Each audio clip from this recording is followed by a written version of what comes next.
Hello guys, pag-usapan lang natin ang breaking news na exclusive nga naman guys na pinagkakaguluhan ng mga netizens at ng mga Katden fans. Catherine, binabas ng mga solid fans ni Daniel Padilla dahil namimiss mga lugar na kasama niya si Daniel Padilla. Tulad na lang guys sa Japan at Thailand. Yan kasi guys ang madalas puntahan ng Katniel noong sila pa ang magkasama ni Catherine Bernardo. Pero kitang-kita naman natin guys, no?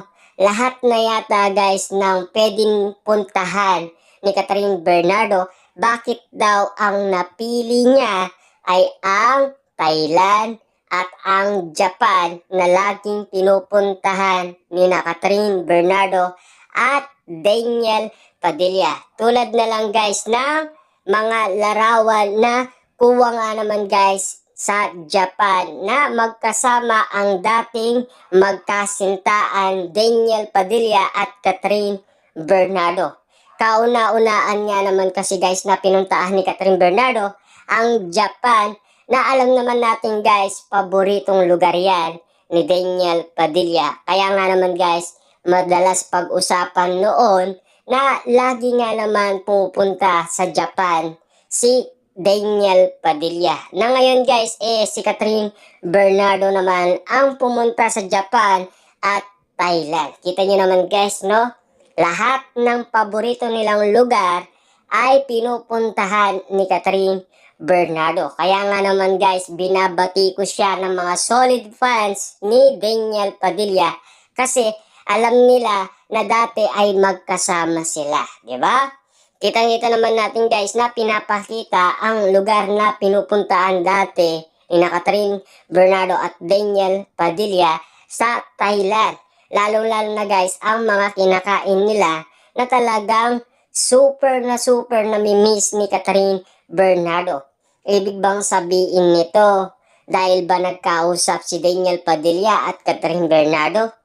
Na-miss niya rin si Daniel Padilla? Ganun ba yun guys? Dahil yun ang nasa isipan ng mga solid fans ni Daniel Padilla na dating Katniel fans. Kasi alam nila yan guys. Bakit?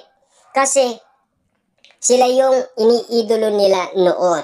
Siyempre alam naman natin noon guys, pinupuri nila si Catherine Bernardo at Daniel Padilla na ngayon ay tinitira na si Catherine Bernardo at Mami Min Bernardo at Alden Richard. Na alam naman natin guys, kahit walang ginagawa ng masama si Catherine Bernardo, nais niya lang mag-travel abroad, bakit hindi mamiss ang isang pagkakataon na naging alaala kay Catherine Bernardo kung saan siya naging masaya kasama ang kanyang kasintaan noon na si Daniel Padilla. Siyempre guys, ang mga lugar na yan, masaya siya kasama dati ang kanyang ex-boyfriend na si Daniel Padilla noong sila ay masaya pang nagtatravel at walang halong issue. Ibig sabihin, walang intriga. Pero kitang-kita naman natin guys, no? Sa lahat ng mga bagay na talagang kinikilos ni Catherine Bernardo at Mami Min Bernardo, Alden Richard, talagang todong-todo ang pambabatikos ng mga solid fans ni Daniel Padilla. Kitang-kita nyo naman siguro guys ang mga resulta. Diba? Lahat na lang ng kilos ni Catherine Bernardo ngayon, meron na siyang mga haters. Diba? Kasi alam naman natin guys, na ngayon ay si Catherine Bernardo, sinasabi nga naman kasi guys ng ABS-CBN, malayo na ang nararating ni Catherine Bernardo ngayon kesa noon. Merong pagkakaiba talaga guys. Kasi alam naman natin, dumami ang mga endorsement ni Catherine Bernardo. Parami pa ng parami. Dahil sa usay at kagalingan at sa pagmamahal sa kanya ng iba't ibang mga kumpanya. Kasi marami nga naman kasi guys nagpo-promote kay Catherine Bernardo, lalong-lalo na sa mga nagla-like sa kanyang Instagram account pag siya ay nagpo-post ng mga produktong pinopromote niya. At lalong-lalo na guys, sinasabi pa ni Christopher Min na mabentang mabenta ang mga pinopromote ni Catherine Bernardo. Top 1 daw ang mga nasabing produkto dahil top market daw lahat ng mga pinopromote ni Catherine Bernardo.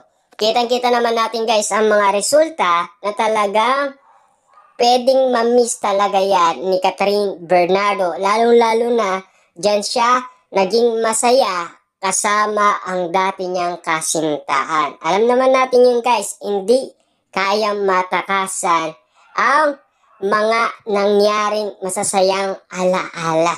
Ibig sabihin, pwede niya pa rin puntahan yan, pwede niya pang puntahan lahat ng pinupuntahan nila na animo kasi guys, bakas yan ng kanilang pagmamahalan noon.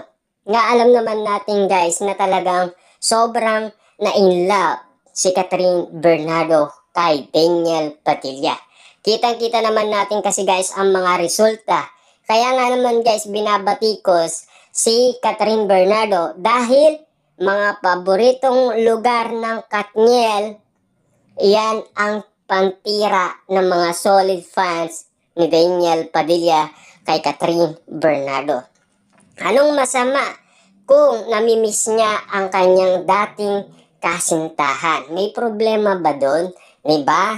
Ay alam naman natin guys, kahit saan man mag-travel si Catherine Bernardo, marami silang napuntahan na iba't ibang lugar.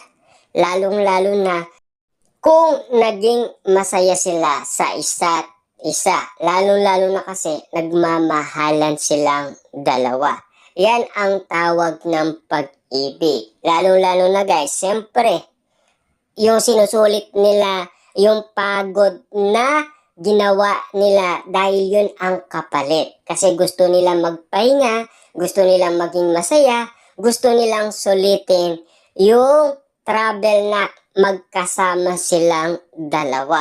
Grabe nga naman kasi guys ang isipan ng ibang tao. Alam naman natin kasi guys, si Catherine Bernardo, nagmahal siya, nagbigay siya ng respeto, lalong-lalo na guys, yung tiwala at yung loyal ay na kay Daniel Padilla lang niya ibinigay. Diba?